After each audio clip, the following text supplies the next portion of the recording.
To understand the concepts covered in this tutorial, you will need just a basic knowledge of Microsoft Excel. To make use of the material covered in this tutorial, you will need access to Microsoft Excel. Here are the learning objectives which we will cover.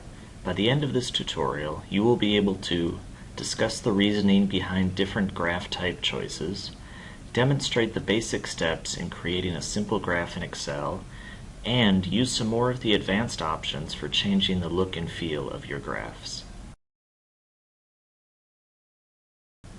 First, let's discuss how to choose a graph type.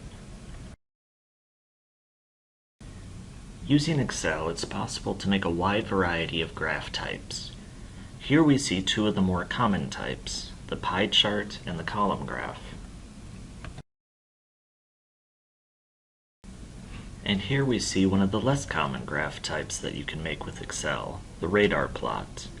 Please note that the information graphed on this plot is actually the same as was graphed on the previous slide, showing you that there's a wide variety of ways to graph the same set of data. There are many ways to decide what type of graph to use. The one that I like is from this book. In this book, the author suggests choosing your graph type based on the kind of relationships that you want to highlight within your data, and not based on the data itself. Ultimately, though, the graph type that you go with is just a personal choice. Let's look at a few examples from the book. The first is called the component comparison. This is defined as comparing the size of individual elements relative to the whole. In the book, it's suggested that for this type of comparison you use a pie chart. As you can see in this example, a pie chart highlights the relative contribution of each element to the whole. The next type of comparison that we'll look at is the item comparison.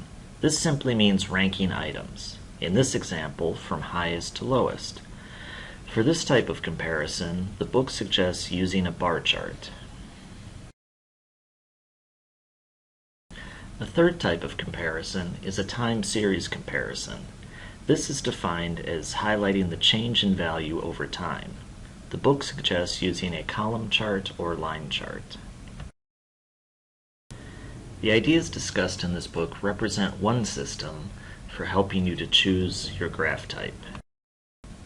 Ultimately, however, you will need to choose the graph type that best helps you to get your point across. Now let's go into Microsoft Excel and see how to make a simple graph. For the remainder of this tutorial, I'll be using the data in this spreadsheet to create my graphs. This spreadsheet represents a simple household budget, showing how much I spent each month on these expense items.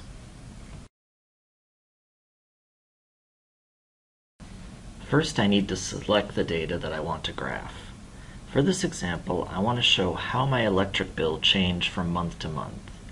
So what I'm going to have to do is first highlight all of the cells containing my monthly electricity expenditures.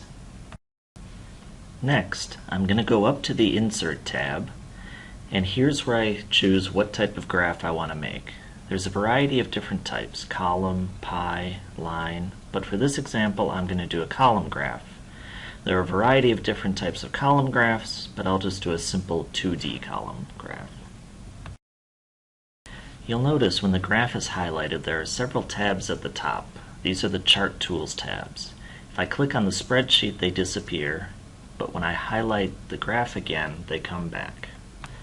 First, I'm going to click on the Design tab. One thing that I want to change is the horizontal axis of my chart, which has 1 through 12. What I'd like to have in place of that are the months of the year.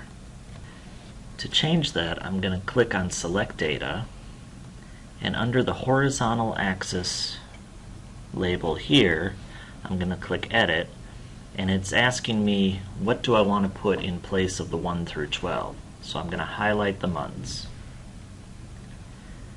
So I press OK, then OK again, And now you see my horizontal axis features the months of the year.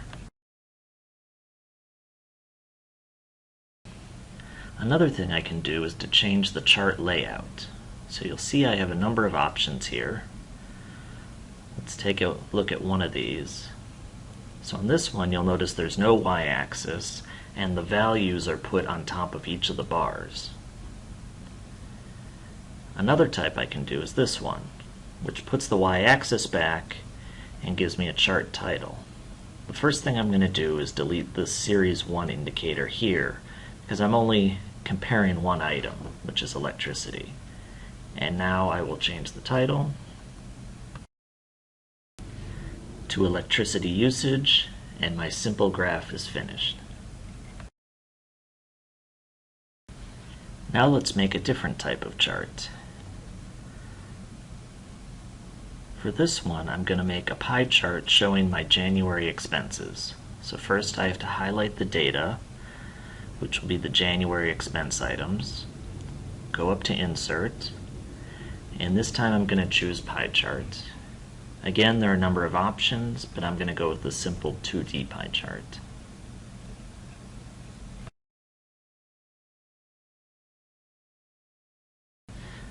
Now what I'd like to do is take these expense item names and put them here in place of these numbers. To accomplish that, I'm going to go back up to Select Data, and even though it's not technically a horizontal axis, that really doesn't make sense in the case of a pie chart, I would still click Edit here,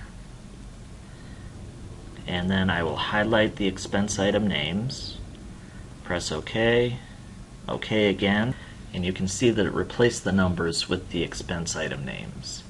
Again, there are different chart layouts here. I'll select a couple different ones. I'll settle on this one, and I can change the chart title.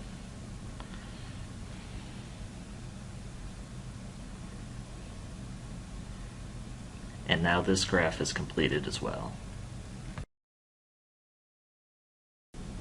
Next, let's look at some more ways of changing the look of your graph.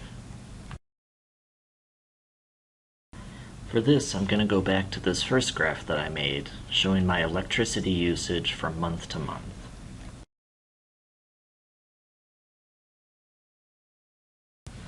I'm going to go up here to Chart Tools, and this time I'm going to choose the Layout tab. Specifically, I'm going to choose grid lines, vertical grid lines, and major grid lines. Next, I'll select axis titles, horizontal title, and title below axis. You can see this allows me to write the word months. I can also do axis title, vertical title,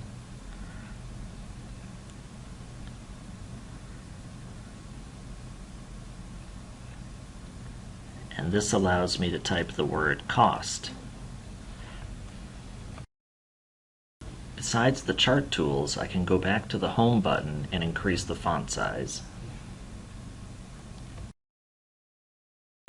As you become more proficient making graphs, take some time to explore the different layout options within the Chart Tools menu. Next, let's review the learning objectives covered in this tutorial.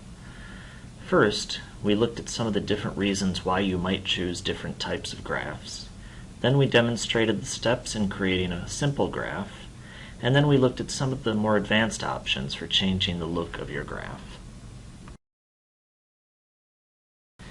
If you need more help with Excel, click here to find further links to other resources, as well as an assignment which will help you to practice the skills that were covered in this tutorial. You can also set up an in-person or online consultation with this tutorial's author, and you can also look at the Skillport modules which are available through your MyGW account.